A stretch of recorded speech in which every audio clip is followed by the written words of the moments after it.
Unajua katika makosa ya watu ambao wanatumia madhambi zao, hawamwambii Mungu ni makosa gani walimkosea hata hawezi kuwasamehe. Wewe unamwambia Mungu, Mwenyezi Mungu nakuomba msamaha, Rabbi ighfirli, kwa makosa gani? Mwambie Mungu. Wallahi kuna siku mimi mwenyewe niliingiza mkono mfukoni, nikatoa pesa, nikanunua mwenyewe, nikashika kwa mkono wangu nikala, nikashika kwa mkono wangu nikanywa. Mwambie Mungu, wallahi nilikukosea sana, na kuomba msamaha ya Allah.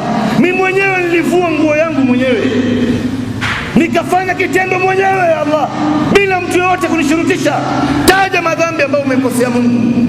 Si wewe leo unamwambia Mungu nisamehe kwa kitu gani?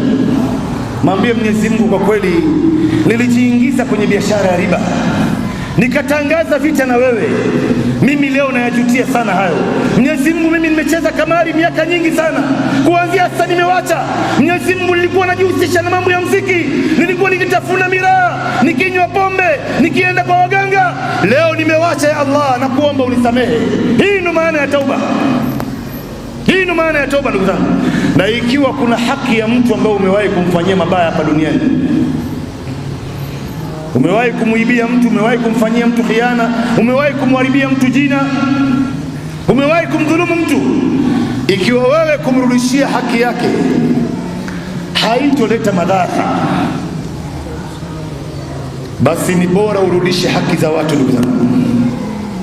Uombe msamaha kabla ya siku ambayo hakuna mtu ataruhusiwa kukodisha wakili ama kuhongana. Hakuna kuhongana huko, ni matendo yako mema ndio ambaye atachukuliwa. Watalipwa wale watu ambao uliwadhulumu hapa duniani.